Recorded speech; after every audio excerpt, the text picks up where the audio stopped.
obviously typical Q&A. If you have some chat questions, put them in the chat window and we'll get to those at the end of the session. And then obviously we will be sending around the slides and the deck within 24, 48 hours of the event, so you guys can kind of look at that stuff. All right, what are we at? Just a couple minutes after 2 o'clock here. So let's get going on this, and appreciate everybody for joining me today. I'm Russ Armstrong. I'm with Boast.ai. We are actually building software to help automate your R&D tax credit claim process. In Canada, that would be the SHRED program, building software to automate that process, tying into tax. In the US, that's the R&D tax incentive program, both which are still giving money back even in the current environment. So encouraging everybody to kind of take a look at that as another source of funding. So that's where I am. So my background, before I jump into my SaaS sales playbook, I spent 11 years in capital markets as an institutional equity trader for RBC, trading for mutual funds, hedge funds. I kind of lived through the '08 financial crisis, so I've got a few flashbacks in my head right now as I see this. I left the capital markets industry about 5 years ago to launch a startup called Limelight Platforms with a friend of mine in sales and finance there. So and what I found is, in terms of a sales playbook that was actually out there, I found that it was a lot of separate pieces of information, and no one really consolidated all of that information into an easy to use guide to really get off the ground in your sales process. So what I did is kind of put down all my best practices and thoughts that I accumulated over the 5-year period and put them into a deck that I can share with people to really jumpstart your sales and, really accelerate your growth for your company.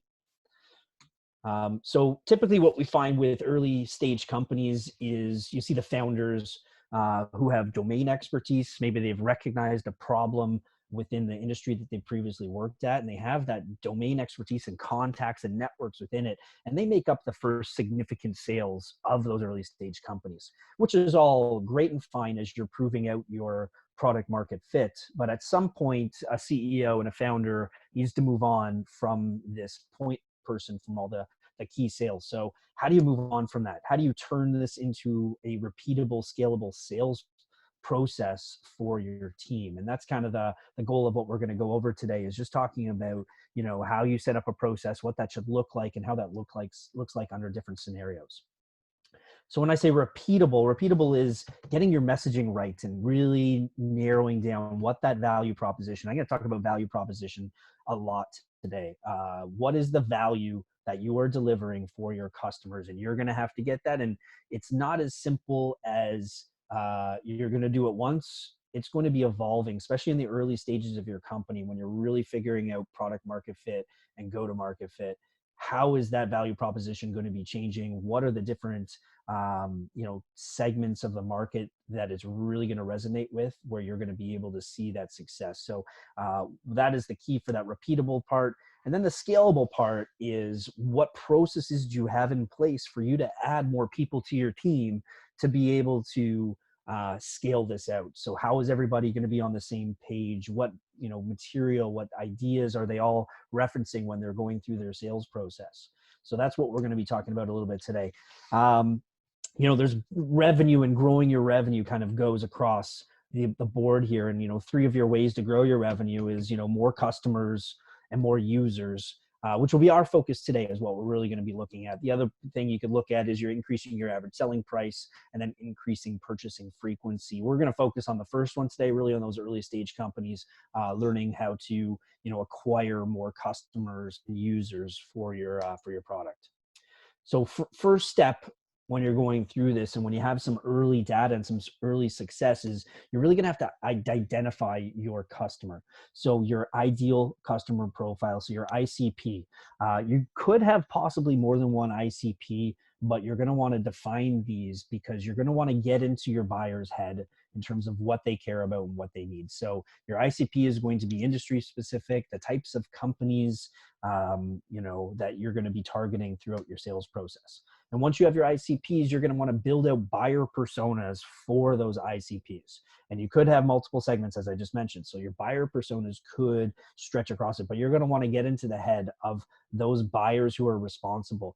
And depending on what your solution is, all the way from the spectrum from like a simple SaaS online solution that you buy through clicks all the way to enterprise software, the more complicated the sales process, the more buyer personas are going to be involved in your purchasing and your sales cycle, the more you're going to have to map out to really understand how they buy and how they purchase software for you to be able to increase your sales cycles. So those buyer personas, what are they? They're job titles. They might be targeting, CFOs or marketing departments, whatever it might be. What are the personality traits of those people? What are their responsibilities? How many people do they manage? What are their challenges that they have with their current environment? Is it a technology challenge? Is there a information challenge? Whatever that might be, you want to build these out and really understand what their challenges are, along with their KPIs. And then we're back to that value proposition, which again, I'm going to bring up multiple times today. And this is one of those key things that I always see with early stage companies.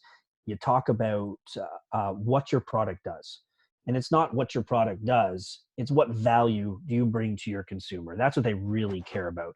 And people always fall back into the trap of what their product does for people. So it's not about that, it's the value you bring to that consumer. Does it make their job easier? Is it faster? Is it cheaper? Is it more efficient? And then quantifying that value proposition. That is the key to really getting inside your buyer's head and being able to deliver a consistent sales process. So why does this matter to this customer? And there's a lot of things, and this can go into tracking and documenting all this, because you're going to want to build out a content map to really feed into this. So what are the trends in the industry that these buyer personas are going to? What is their fear? What keeps them up at night? What is the fear of missing out? Is the whole industry moving in a certain way? Are they not aware? Are they not educated about it? Is it a return on investment that they're worried about, and actually building out some of that stuff?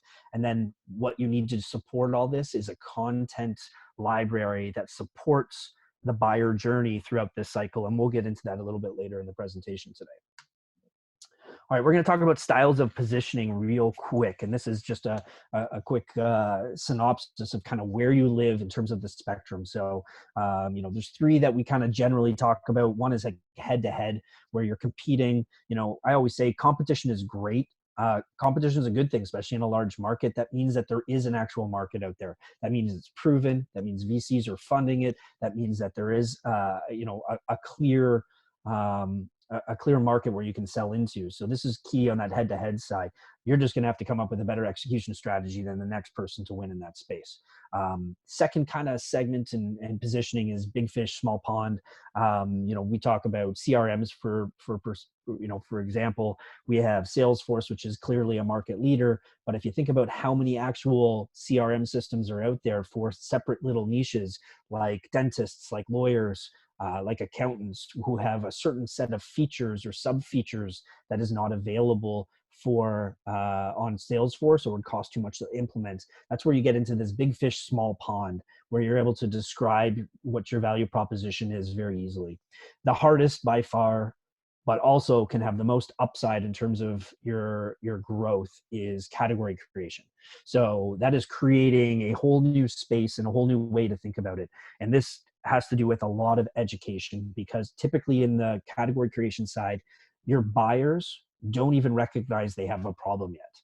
So you have to educate them that they have a problem, that there is a better solution to do it. And then you have to educate on how easy it is to implement that solution, which is always a difficult sales process. It takes longer. There's usually more people involved in that process. So that's the category creation side. So when I go back to this value proposition, what you really need to be able to do is, in simple terms, describe the value that provide the user. So I have a great example here. You got to get rid of the lingo. So this is one of the things I always stress to people. When you talk to half the world, if you're in tech, you're obviously going to know what a ride sharing marketplace is. But when you're talking to a lot of people that are like marketplace, I'm like, I'm not totally familiar with that. Ride sharing, okay. That's not value proposition for me. A value proposition is getting a ride in 4 minutes or less. But let's dive into this even further. This is when Uber went public on their S1 filing. This is what they talked about in terms of what their value proposition was, that it was a platform where you have a safe, reliable, affordable, and convenient trip within a few minutes of tapping a button. Now, those value propositions, those words, safe, reliable, affordable, convenient, everybody gets that. The value proposition is extremely, extremely apparent in what they're doing. They're not talking about ride sharing marketplaces. They're talking about the value that they're delivering for their end user. And that's what you need to really be able to dive into and dissect with your solution when you're trying to go to market with it.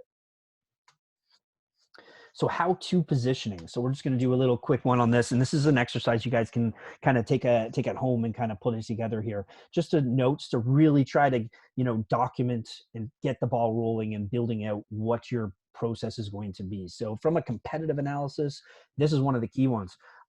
If you didn't exist, what would your consumers use? Would they use another solution? Would they be doing it manually? What is the workflow that you're currently replacing with your solution? If you're automating a workflow, how is it currently done? How long does it take?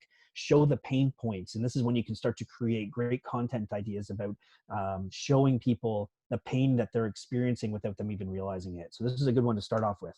The second one is your key attributes. So what features or capabilities do you have that the alternatives don't have? So this could be, if you're doing it pen and paper, you're automating that workflow, or you're having certain sub features that are only relevant. Take that CRM example again. Maybe it's only relevant for real estate agents or insurance brokers, and there's a certain subcategory where these features are really, really important for. Again, that's a cool one. And then back to that value. Again, you're going to hear me talk about value proposition so much here. The value that these attributes enable for your customers. What are they getting out of it? Is it cheaper? Is it better? Is it faster? Let's dive into that. Tell me what this is and prove to me why that's what it is.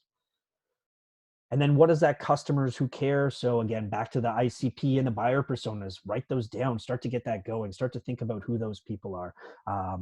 Almost all the successful people I talk to who have gone on to raise Series A, Series B are ruthless about getting in front of their customers and talking to their customers about what they care about, what they need, what their product works, how it all works. So get in front of those customers and talk to them, because you need to understand that ICP and that buyer persona to really drive product growth.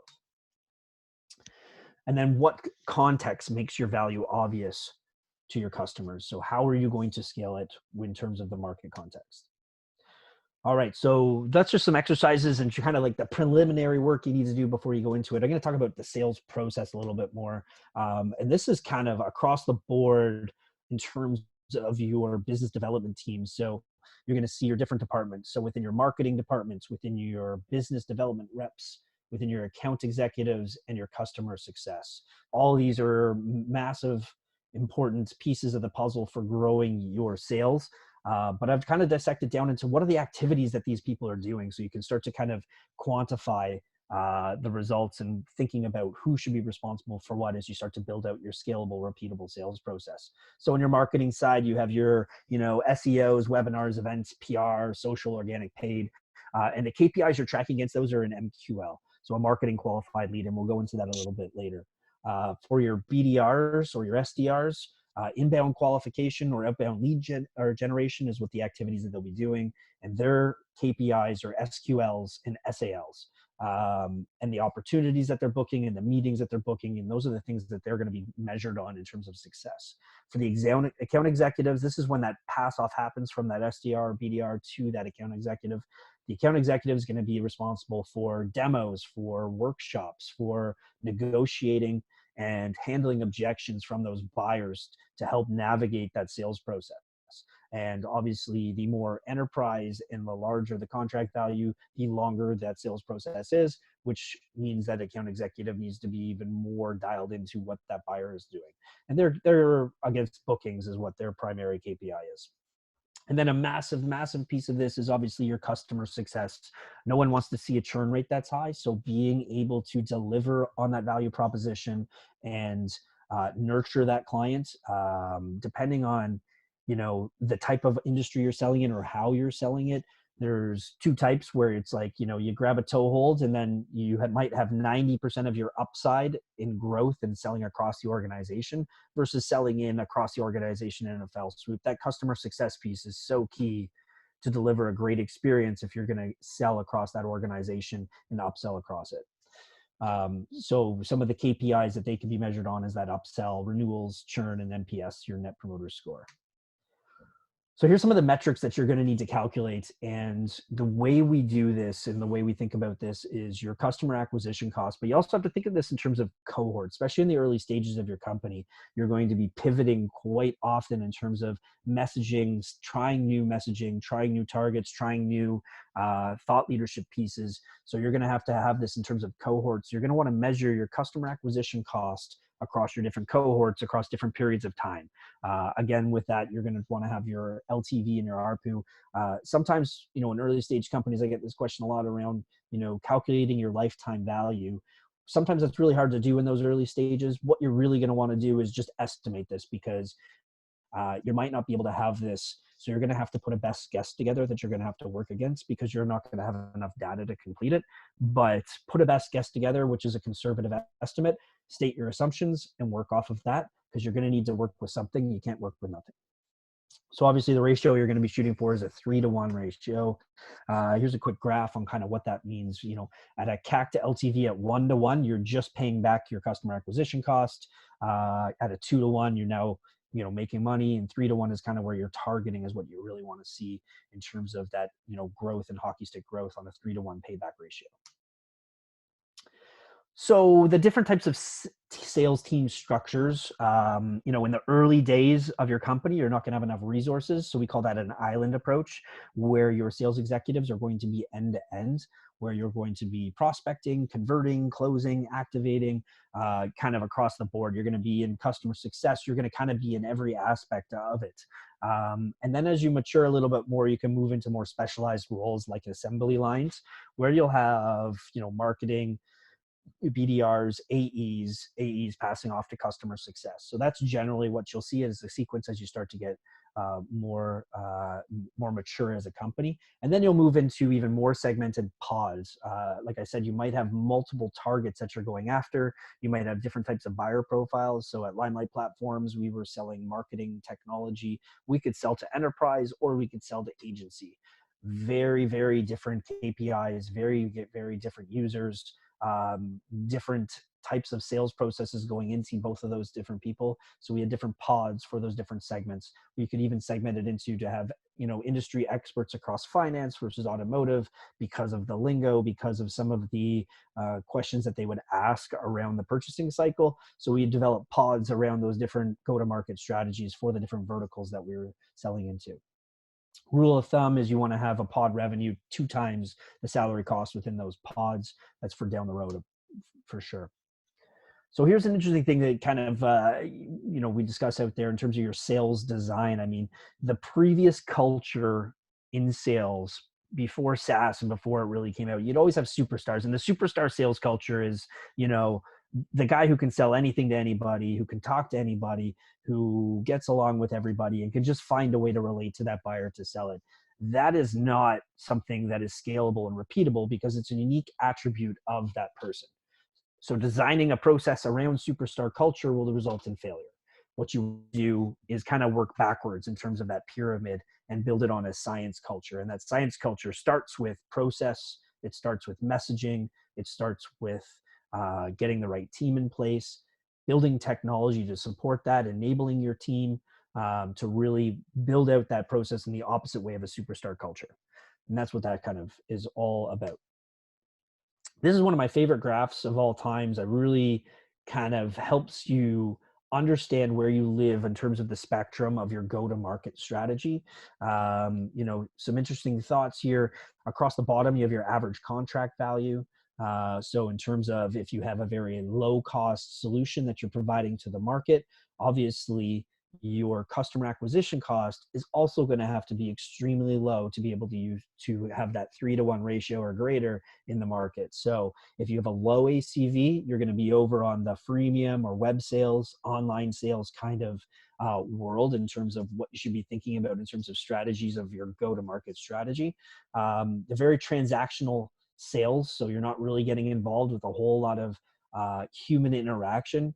Once you start to get into the inside sales where you're around like the 12,500 ACV to 25,000, that's when you can start to think about a low cost inside sales team.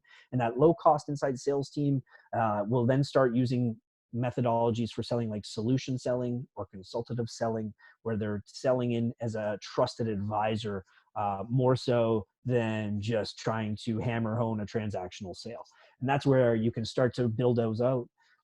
And then as you start to get even greater in terms of the field sales and local sales, you can really start to, you can start to see your customer acquisition costs really increase across those. So like, think about it, for example, if your customers are buying enterprise software where those contracts could be $1 million a year on 3-year deals, that's, 3 million in LTV, your customer acquisition cost can be quite high to be able to support that. So you can hire teams, you can have local sales, you can try very, very expensive techniques to try and convert those, where you're going to conferences, you're going to those webinars, you're traveling a lot, you're on the road a lot, but that will support that because those deal sales are that high. So interesting. And then with those, you're going to see more strategies around account-based marketing, which we'll talk about a little bit later on in this, and also provocative selling techniques, where you're getting people to really question the process that they're currently doing. Are you doing it right? Is there a better solution out there? Is there a more efficient way, where you're trying to find that champion who will adopt some change and grow with you? So that's really what you're doing with this. So this is one of my favorite ones. And then again, we think about this in terms of segments. So if you break this out, you might have a segment that has an ACV. So when I go back to that Limelight example, we're selling to agencies. They might have a different ACV target than what my enterprise clients do. My enterprise might pay me $1 million a year. My agencies might pay me, 50, 100,000 a year. And if that's the case, I'm going to have different selling strategies, different go-to-market strategies for those different segments, because it's not going to, you can't spend the same type of money attracting those two markets and converting those customers. So your customer acquisition cost and segmenting them out. And then on top of that, you're going to want those cohorts, because if you do adopt and you're iterating quickly on your cycle, your messaging, your content, you're going to want to be able to track the success across those cohorts as they move through your funnel. Lots coming at you here. All right, so just some definitions here, and I'm not going to spend a ton of time on the definitions because, we're going to send this deck out and the recording, so you can kind of dive into those after. One of the biggest things I get is like, what's the difference between web-based sales and online sales? Web-based sales is more so where people can find the solutions they want within the content or your FAQs on your website, where online sales might be chatbots or human interaction, phone calls directly based off of the online sales, versus an inside sales team, which is that next level where you have an outbound sequence and an outbound process which you're following. So it kind of just separates it by those different areas. And then in terms of sales styles, this is like, the fastest I could bring this to you, but there are people who have wrote books on each one of these types of sales methodologies. So you could dive into this forever, but here's the kind of like the broad examples of what they are. Again, if we go back to this slide here, if you're kind of falling within these different categories, this is where you're going to see those different methodologies applied in your go-to-market strategy. So you can kind of streamline those processes to make sure that you're following the right one. All right, let's talk on account-based marketing really quickly. So the whole idea of account-based marketing is flipping your funnel upside down. So your original funnel is you have a top of funnel prospects, and then you have middle of funnel and then your bottom of funnel. The opposite of that is, let's flip it upside down and identify the companies that fit into my ICP, my ideal customer profile. Identify the companies first. Second, who do I need to contact at these companies who are involved in the buying process, the decision-making process? Identifying those people and then targeting those people. And then you engage those key players, and then you're creating champions and advocates for your product and service within those people, and then selling it that way. It's the opposite of just trying to find someone at the top and, flipping your funnel upside down. So that's the account-based selling. And account-based selling, you can have low-cost account-based selling strategies to extremely high-cost account-based selling strategies. And there's some great tools and resources out there in the market to kind of help you identify that. So you can take a very hyper-targeted ABM approach to your selling process in a lower cost way. It does not have to break the bank to do ABM all the time. So you can look into that a little bit more. I always talk about the circle of influence in terms of buyers and how they do it. And the higher you get on the spectrum of ACV for your deal size, the larger and more influential you're going to have to be in this circle of influence to complete those sales. You're going to have to, and I always had a rule of thumb. I found that if I could connect with somebody, my buyer, in 3 separate mediums, independent of each other. So if they saw us in the PR, they saw us on social, and they saw us at a conference, my ability to open up a conversation with those people based off of them seeing us in 3 separate non-affiliated ways was always greater. And being able to complete this circle of influence, if you're a buyer and you see somebody everywhere, your likelihood of picking up the phone, answering an email, having a conversation, getting in front of them is going to dramatically increase. So you want to kind of identify this from a grand perspective and have a strategy to try and get in front of those clients from a full circle of influence kind of thought process.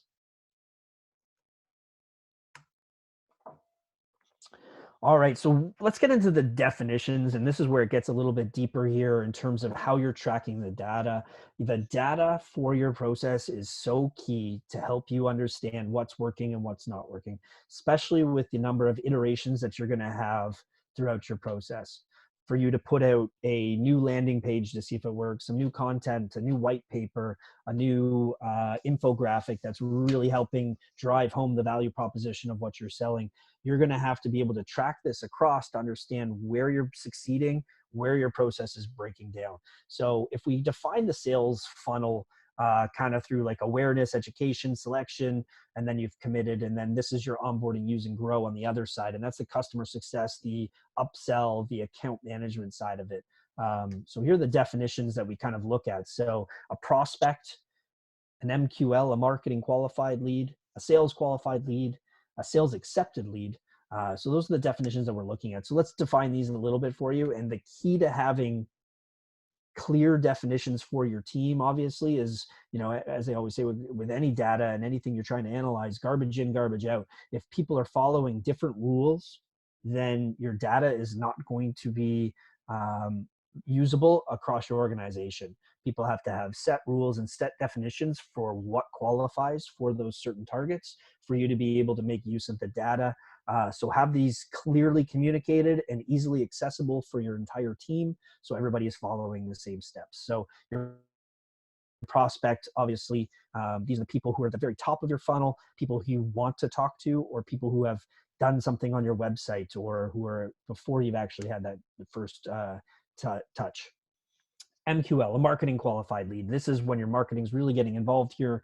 These are, there's 2 types of MQLs that kind of go in, and you can do some scoring once you get, a little bit further down the road in terms of scoring those actions where you'll track their profile. So time sensitive calls to actions, such as maybe it was a hand raiser. They said, they're on your website and it said, contact me, or I want to speak to somebody, or not time sensitive, such as downloading a white paper or downloading some content because you have educational pieces on your website. And that might be a not now type piece, or maybe you have a score where if that person downloads 3 white papers in a row, now it's time to call them. You can score those. Again, it's tracking the data on these to see what your conversion cycles are on those to optimize your process throughout. Sales qualified leads. So, this is your next step. This is usually when it starts to get handed off from your BDR who's trying to qualify them before it gets into that SAL piece where it gets handed off to that account executive. The SQL kind of metric is what we're looking at when we're talking about a BANT process. So BANT is just an acronym for qualifying somebody. You can use, budget, authority, time, and price. So do they have a budget for this? So these are kind of the things, need. These are the kind of things that you want to qualify across that buyer when you're having those discovery calls to really pull out, are they a good buyer? And one of the biggest places where people fall down is figuring out that timeline to purchase, that sense of urgency. When are they going to be able to pull the trigger on buying this? Have they bought it before? Time kills all deals. It's the number one reason why a deal falls through, is that it just gets stale in a pipeline and there's no urgency anymore. So trying to be able to identify that urgency is a key piece of the sales process. The sales accepted lead is when a salesperson, account executive, has talked to that person and has qualified them. So this is them getting to a point where they've talked to them, they've hit the BANT kind of criteria, and they're moving them down the funnel into a SAL, a sales accepted lead, where they're going to try and close a deal with them. Or there's a possibility that they're not ready yet and they go back into a nurturing program where you'll send them content and educational pieces again until they're ready to really talk to a buyer or an account executive at that point. So what you're doing at this point is you're really tracking your conversion metrics across your funnel. So how many MQLs convert to SQLs, how many SQLs convert to SALs, how many SALs actually buy the product. You're going to want to calculate these and track these, because you also want to track by cohorts, because if you release different tools, different products, different features, different messaging, you're going to want to understand how that's impacting your entire funnel, because you're going to want to isolate and fix the problems. If you get a whole bunch of people to SAL and nobody buys, well, you got a problem at the bottom of your funnel that you need to fix. If you can't get enough people to convert from MQLs to SQLs, well, you got to look at that and identify what those problems are. Maybe it's more content, maybe it's more education, or maybe your messaging is really, really weak at that point in the funnel and you need to go back to the drawing board to fix it. So tracking your sales conversion metrics across your funnel is key to your process as well. And then when we map the buyer journey, what you're going to need to do is really get into that buyer and that buyer persona's kind of thought process in terms of what content am I going to need to consume at the different stages of the funnel for me to convert into a buyer. So at the top of funnel, are they, depending on what you're selling and where you are on the spectrum, if you're category creation, you're doing a lot of, really high level infographics, some customer pain point stories. As you move into the middle of funnel, you're going to have more educational guides, comparison guides, some white papers. And then as you move into the bottom of funnel, you might have case studies with ROI calculators. You might go into user stories of how easy it is to implement, depending on who you're targeting. I mean, if you're targeting a solution and you need to have buy-in from the IT and security team, you could have content that specifically targets them, that has user stories about how easy it is to implement, how great the customer success team is, that kind of stuff. To get buy-in from across the organization, it will help you across the board. All right. So from that, I'm going to jump into just some industry averages. I guess the one thing I'd like to highlight also, in terms of when you start to really grow out your sales team, your first sales hire or your first key sales hire is an interesting one, because especially when you're in your early stages of a company, your product's going to be evolving. The features are going to be evolving. Your messaging is going to be evolving. So getting that right salesperson early, who is used to change, who is used to, the dynamic nature of being in an early stage company, is so key to help you grow and grow your business. So that's a key part of it in your early stage. So someone who's going to be involved in product, who's going to be involved in engineering, who's going to be involved in marketing, who understands how that impacts it. Again, when I talk to all the successful CEOs out there and how involved they are with their customers and getting that customer feedback, it is so imperative that you have early people in your sales process that are also going to mimic that behavior, who are involved, who are entrenched in providing feedback across the organization. That feedback is what's really going to get you that product market fit that's really solid. I think product market fit, I don't always necessarily think about it in terms of like a static, like it's not a black and white yes or no. There's a spectrum of product market fit. Your product market fit might be, weak, it might be medium, and it might be extremely strong. And where are you on that spectrum? And sometimes you're trying to move towards the strong spectrum, and it might be features that you don't have the capital or cash flow to build until you're down the road at, year 2 or you raised a Series A to really tackle those. But in those early stages, what is that product market fit and how are you moving it across? What are your customers saying that's really going to drive value for them? And then how are you moving your product to a 10 out of 10 on a product market fit score? Because a 10 out of 10 on a product market fit score is something that's revolutionary, something that's, that executives aren't going to say no to. Your conversion rates are going to go up. And that had a lot has to do with it. If you're going to be stuck in like the 1 or 2 value creation in terms of that product market fit score, people can say no to you and they're still going to have their job. You versus the alternative is not going to deliver enough of that value proposition to really make them need to change or fear of not selecting a new solution for what they're doing. So I just wanted to kind of touch on that on early hires, but I also thought it was quite important to kind of share, some details around your AEs and your ramp up, just in terms of when you're going to market. So how long does it take for AEs to ramp up? So if you're doing some budgeting and some cash flow, you got to think about, someone's got to fill their pipe. On average, 3 to 5 months is what we typically see for most people, most AEs, to ramp up and have a pipeline to start to being, actually delivering. On the flip side of that, if tenure is only like 2.4 years, that means in your modeling for how you're growing your sales team, you're going to have a ramp up period of 3 to 5 months every 2.4 years for your sales reps. So it's not just 1 + 1 = 2. You add another guy and he's ramped up right away. So just keep that in mind with some of your forecasting. Obviously, this one is kind of around your, OSDR, your outbound sales development reps. So your SDRs. The higher the ACV, the more likely you are going to have an SDR team. Makes sense because you have a customer acquisition cost that you can work with that's going to support that. So totally makes sense. As your ACV goes up, you're going to have more customer acquisition costs to play with. You're going to have more of a assembly line type team to go to market with.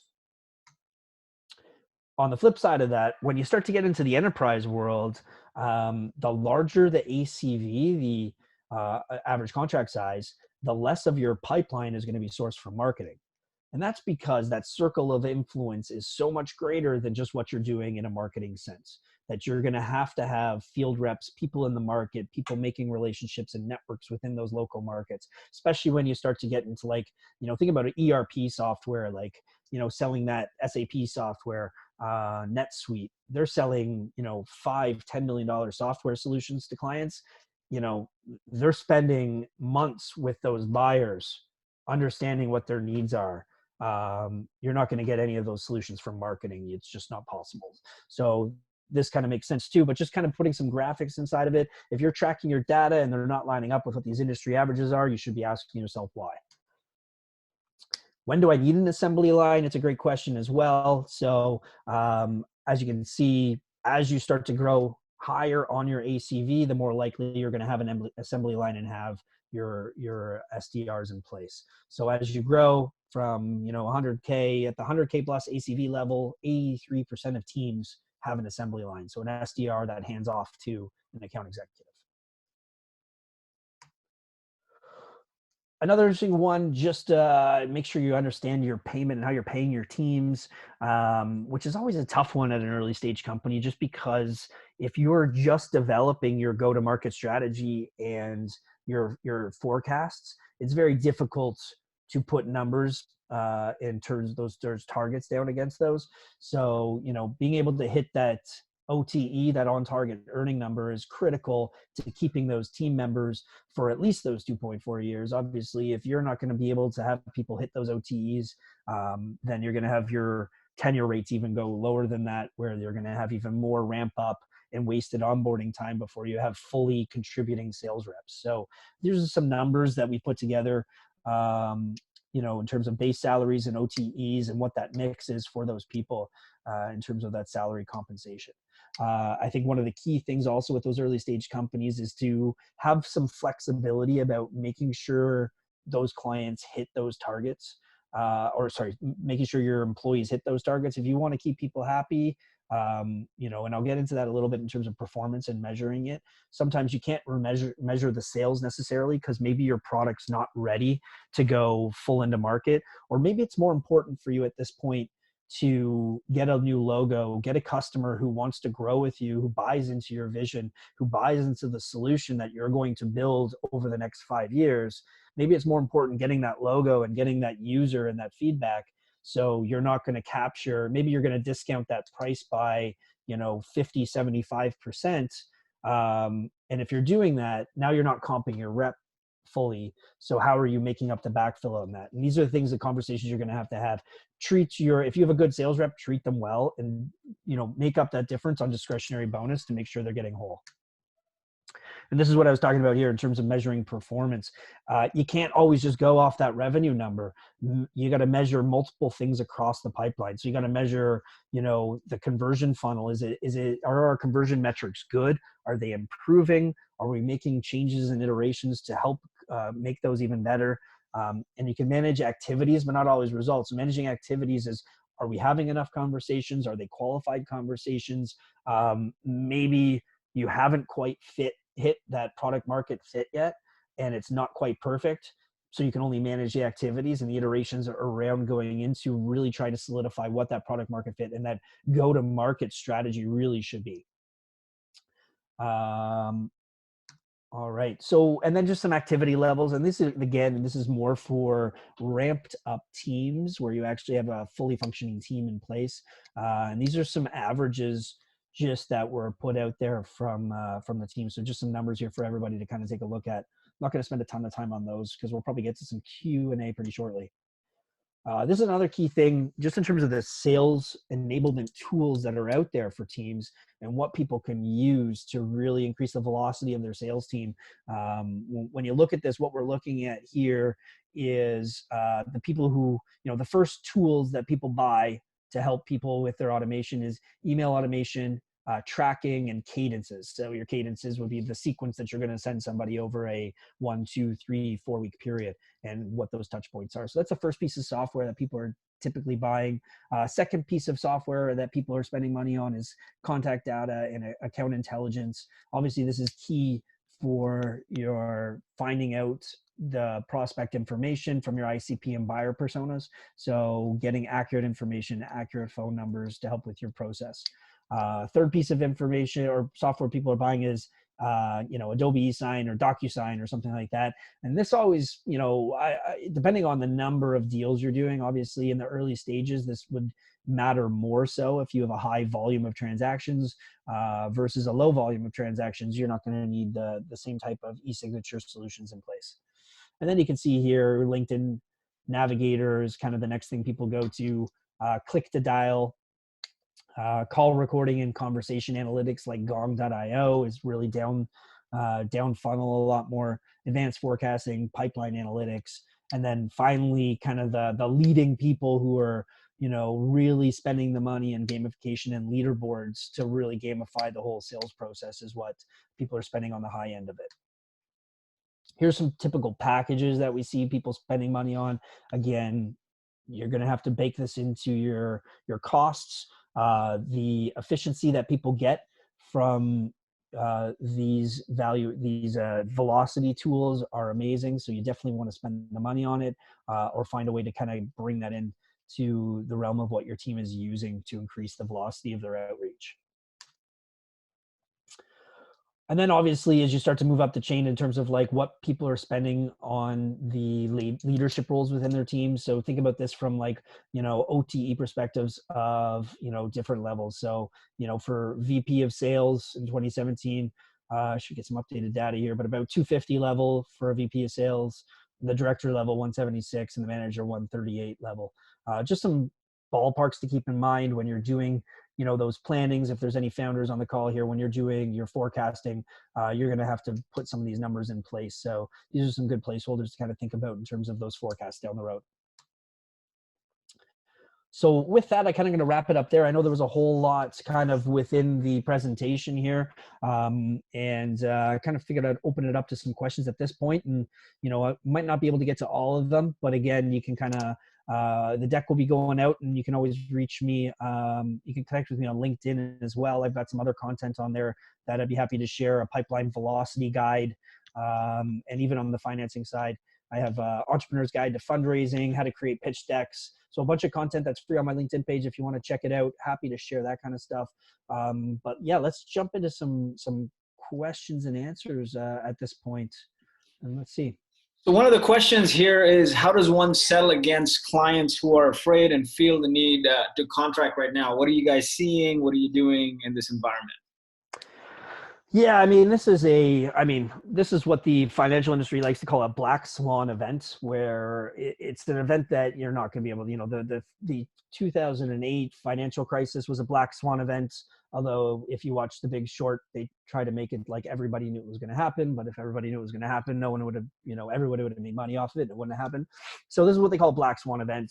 We are in an unprecedented time. People don't have data around what it is. You can very easily see from the market the sectors that are getting hit the worst, which will help you with your forecasts. Everybody can see, stocks like Netflix, stocks like Zoom, stocks that are cloud-based like Atlassian, they have hung in really well. Amazon, because they're still functioning pretty fully within this period. When you move to the opposite side of the spectrum, any software that's supporting the live event industry, conference industry, travel industry, airlines, bookings, those are the industries that are getting hitting hardest. So within those, you're going to understand the context of which market you're selling into to be able to come up with your own forecasts. For some of those industries that are hardest hits, it's going to grind to a zero, versus for some of those industries that are booming because of this, I would imagine the Zoom sales desk is probably full speed and blowing their targets out of the water. So I think it's kind of one of those things, you just got to see where you live on the spectrum to really understand how it impacts what you're doing. Awesome. A few more questions here, and they're continuing to roll in. Best KPIs you've seen for entering new markets? Best KPIs for entering new markets. So if you're testing like a new segment, you're going to want to have those early conversations quickly. We always have a philosophy of fail fast. So get in front of as many people and have as many conversations as possible to really understand it. Sometimes you might have to do that with, providing, every conversation is a value kind of thing. So when you're trying to find something from a potential target or potential segment, you have to provide value to that person to be able to get there. So providing some sort of, massive discount or discounted option to really help you break in and understand how that buyer behaves is pretty key for you to grow into that. So I think the same metrics apply. I just think the data that you need when you're breaking into a new segment is very much more going to be pulled from like deep conversations that you're going to have with those buyers to understand what they're really looking for. It's not going to be as much of the process data, like down funnel data. It's going to be more of like the qualitative stuff that you can get from a real conversation with a buyer. Awesome. What are the top 3 mistakes you've seen in sales teams? Top 3 mistakes in sales teams. This is kind of it's an interesting one. I think the most difficult thing is really understanding your product market fit and where you kind of fit in, and your go-to-market strategy. Sometimes early success can be attributed to multiple factors. And if your early success is attributed to potentially some network effect sales or some domain expertise sales, and then you don't really have your process, your content, your go-to-market strategy nailed down yet, with a lot of proven data, and then you extrapolate on that thinking you're ready to scale, when really you're not ready to scale yet. You haven't been in front of enough customers. You haven't sold enough customers to really understand the pain of where they are now and the pain of where they're going in the future. And it's premature trying to scale. You're not ready to scale, and you're trying to scale a team. So you start hiring 2 or 3 people at a time. And I think that's the biggest failure people see, is you really got to be ready to scale. And I think that ready to scale thing becomes a little later in the cycle than what most VCs want, what most entrepreneurs want. They want to be like, oh, well, I'm at 1 million in ARR. I should be at 3 next year. Well, sometimes you need to kind of take a step back to really understand, what needs to be built for me to not then go from like, maybe you only go to 2 next year, but you have exponential growth and hockey stick growth after that. So I think that's one of the key things that I see a lot of the times is people kind of jump the gun on when they're ready to scale it. Awesome. Any insight into how to move from a low-cost self-onboarding SaaS model to an AE type model where product differentiation is either low or none? Well, so I mean, I guess here's the sense of it. So you really got to follow what your buyer's willing to pay in that sense, right? So because moving to a inside sales team, your customer acquisition cost is going to increase dramatically. So if the lifetime value of your customer will never get you in a position where you're at a 3-to-1 ratio, then I don't know how you'd ever get to an inside sales team and have that make sense. So that's kind of the basis of it. If your buyers aren't going to give you the money, then you can't really move to that spectrum. It's going to be really, really difficult. That's not to say that you don't have a solution. Maybe you could go up market into enterprise or into mid market and sell into them where your ACV is going to be a lot higher. But you're going to have to understand those buyers. You're going to have to understand the product market fit. It could be very, very, very different than what you're currently selling into on a B2C kind of level or on a web sales kind of piece. What are you seeing right now in this current environment in terms of outbound and cold email? What are your recommendations for amid COVID-19 outbreak, and how do you see the sales email campaigns being reshaped here? What are we doing, kind of thing? Yeah, I mean, again, I guess it comes back to how impacted your industry is. You know, again, it comes back. I mean, as with anything in the sales process, the more personalized and the more your buyer, your client, the more likely of success you're going to have. The more, vanilla, plain scripted blast to everybody, the less uptake, the less your conversions are going to be. So, again, that's going to depend. If you know something specific about a company and you're trying to sell them, you're going to have more success here.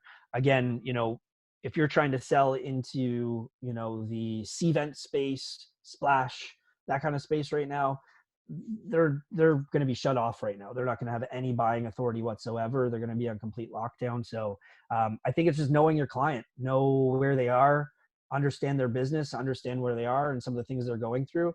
And that's from a macro level. You're never going to know from a company specific level. They could have cash flow issues because a round just fell through or whatever it might be. But just understanding the dynamics of your company and who you're going after always helps you in your sales process.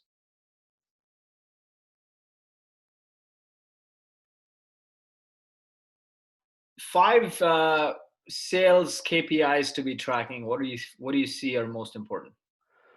The 5. I mean, really, I guess there's always, based off the size of the team and how, long you've been at it, obviously, you could track data on every single activity a sales team does, but you're not going to sell anything then because you're just tracking all the data. So I think in terms of the team size, you kind of have to take that into account. What data can I track that is realistic, that's not going to be bogging down my team, that's still going to be efficient, but still gives me the insights that I need to grow my company. And then I think as you start to get larger, you start to have, revenue operations. When you can get into the revenue operations kind of side where you have a full-time person doing that, you can really dive into the data around it. But I don't know, it really just depends on where you are in your company and how many resources you have. If your sales team is 3 or 4 people, you can only track so much. But you do want to track the conversions. Like at a bare minimum, you got to be tracking your conversion metrics across your cycle and the different cohorts. Absolutely, especially at early stages, your messaging changes, your ideas change, and you got to measure that across because some things might resonate that you didn't think would, and some things that you thought would work won't work. So understanding that is kind of like a bare minimum, and then dissecting that further as you mature as a company, obviously when you hire more resources. Super. What tool do you wish you had right now, and what kind of data? What tool do I wish I had right now? What kind of data? So, I mean, I guess it depends again. Like, I think conversation analytics is a very, very cool tool, but you need to have a large team in place on a very scripted process for you to understand and how to use that. If you're not, if you don't have the team in place and using that scripted technology, it's not going to help you as much in terms of the output you're going to get from it. But I do think that's really cool and kind of advanced stuff. You know, as a basic, when we were talking about some of the things, I'll give a plug to a couple solutions out there in terms of sales enablement tools like SalesLoft that plug into Salesforce. That's a great tool to kind of set it up in terms of the different cadences and segments that you want to go after. You can track data, A/B testing, Outreach, Apollo, or similar tools that sit on top of your CRM. I just say one of the key things you want to do is make sure that your solution integrates from your, across your entire stack. So you're not duplicating data entry when you go to set it up. So, Salesforce, SalesLoft integrates, which is a great stack to start with. What are your thoughts on selling to influencers versus check writers? Selling to influencers versus check writers. So I guess that's kind of growing your brand recognition, brand presence. If I go back to my circle of influence, there is a place for everything. And what you want to do as your resources grow is optimize all your channels. So you're going to want to be selling to everybody. You want to be selling to influencers. You're going to want to be selling PR, community, events, direct, whatever it might be, whatever that circle of influences, all those different things. You're going to want to have a strategy for every single one of those channels. How am I targeting and surrounding this person in the circle of influence to ensure that sale? So, I don't think it's one or the other. It's how are you hitting all of these things? And that again is with the stage of your company. As you grow, you're going to want to target, different channels and put more emphasis in certain channels. In your early stages, I would not be spending my budget on influencers unless I had data to support that this was, a, a key component or a KPI of selling into this industry. You'd have to have supporting data to support that. Otherwise, I would say that going after the person who's writing the check, who's the actual end buyer, is a better strategy. Awesome. And we'll take this last question. We have a couple minutes to go. Robin asks, I am the only salesperson on a small founding team, 4 of us in total. What are the first steps for developing our sales process? We have an early proof of concept, but product is not functional yet. Yeah. So again, it's diving back into, at the beginning of this deck, which I kind of got over, is identifying those ICPs, identifying your buyer personas, and then start tracking the data against those numbers. Develop your buyer personas, and then if you're doing your outreach campaigns, who are you talking to the most of your hypothesized buyer personas? And then you can dive a little deeper. Say you're asking for an intro to the right person and you find a new job title that pops up. Now a new buyer persona gets created. So it's just tracking the data and the activities that you're doing, but you got to kind of start with like, here is my hypothesis, ICP, buyer persona, content, value proposition, develop that, and then be prepared to iterate against that.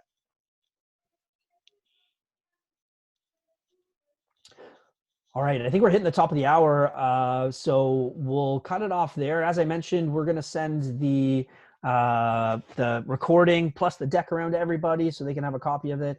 And feel free to reach out to us if you have any questions. Again, I'm Russ from Boast.ai. We're automating the tax recovery process through software. If you guys are ever in the industry for looking into a solution for that, just let us know. I hope to see you guys again soon. Thanks everybody and have a great day.